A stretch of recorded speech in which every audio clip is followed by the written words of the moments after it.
You all ready to be tucked into bed? Did you remember to brush your teeth? Did you remember to wash your face?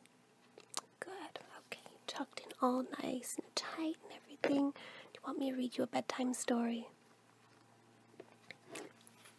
How about the Beatles Little Golden Book? Got John, Paul, George, and Ringo. It's a pretty good one.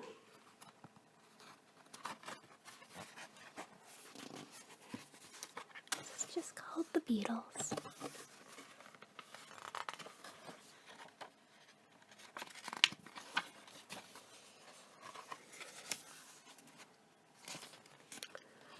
John, Paul, George, and Ringo were 4 friends from Liverpool who rocked the world as the Beatles. Each year, millions of visitors come to the bustling city in northwest England to learn about the band and see where their musical dream began.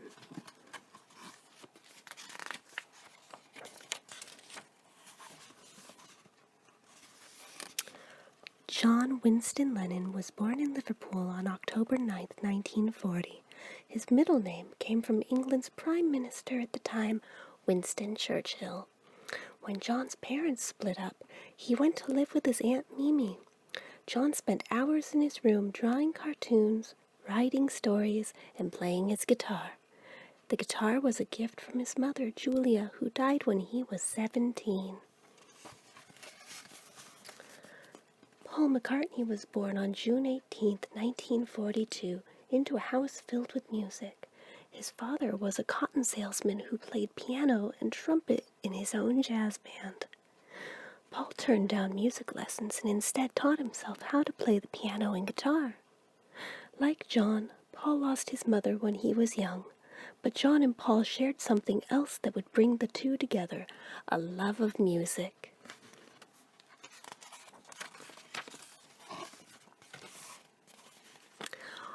One summer day, Paul dropped by a festival to hear a band called the Quarrymen. Started by John, the Quarrymen played rock and roll music and jazzy tunes called skiffle. During the band's break, Paul played a few songs on the guitar. John liked what he heard and asked him to join the band. The Quarrymen had kids dancing all over Liverpool. When they needed a third guitarist, Paul suggested his friend George Harrison. Born on February 25, 1943, George fell in love with rock and roll after hearing Elvis Presley play Heartbreak Hotel. When he got his first guitar, George practiced so much that his fingers were sore.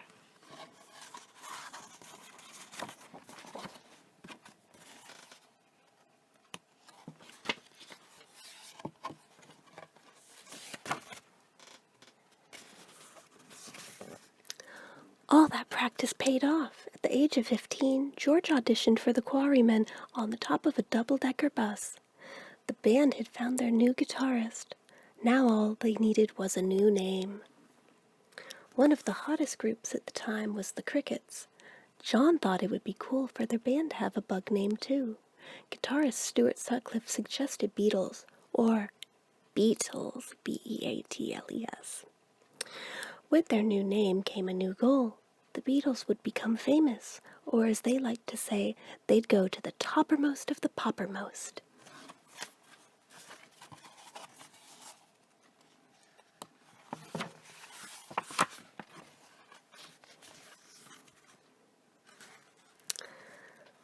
The Beatles were still far from famous when they were invited to perform in Hamburg, Germany.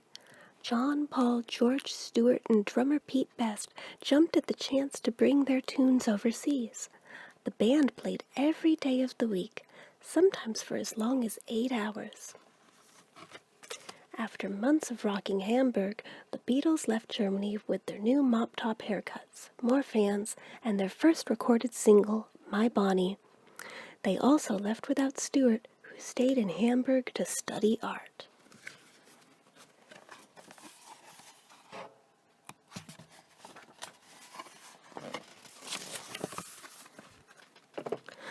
The Beatles were back in Liverpool and back to performing at small clubs. Fans stood wall to wall to hear them play. The band's popularity was growing. All they needed was a recording contract and a little help from a friend named Brian Epstein.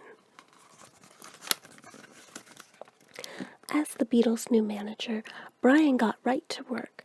First, he changed the band's look. Instead of leather jackets and jeans, John, Paul, George, and Pete would perform in suits and ties.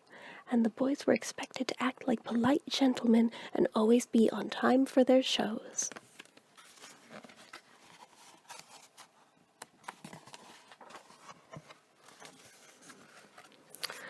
John and Paul got to work too, teaming up to write new songs. Paul wrote his lyrics neatly in a notebook.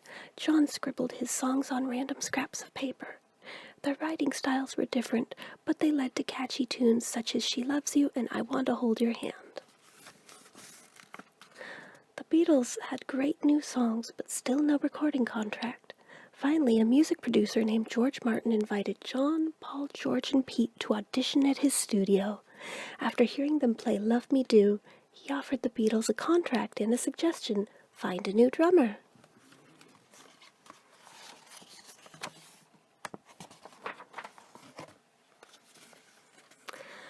Saying goodbye to Pete wasn't easy, but the Beatles would soon say hello to an awesome drummer from Liverpool who called himself Ringo Starr. Born Richard Starkey on July 7, 1940, Ringo spent many months in the hospital as a young teenager. To pass the time, he started drumming, grabbing whatever he could bang on his bedside cabinet. Years later, the drummer with many rings on his fingers had the right look and the right beat for the Beatles.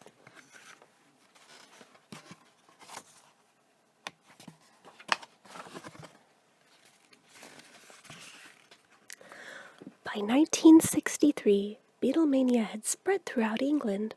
Kids combed their Beatles haircuts, carried Beatles lunchboxes to school, and read Beatles magazines. When fans thought they knew the band's favorite candy, they showered the stage with jelly beans while they sang. Along with the fame came a new nickname. John, Paul, George, and Ringo were called the Fab Four because they were so fabulous.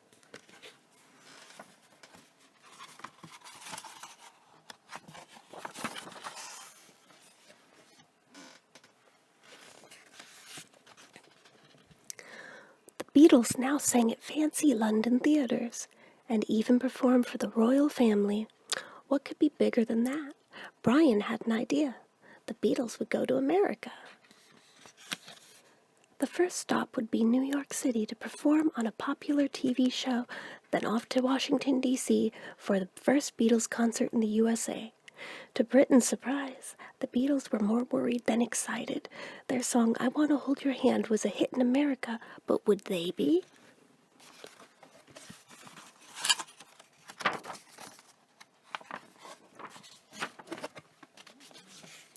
On February 7, 1964, the Beatles arrived at New York's John F. Kennedy International Airport. The Fab Four didn't know what to expect until they were greeted by thousands of fans screaming their names and waving welcome signs.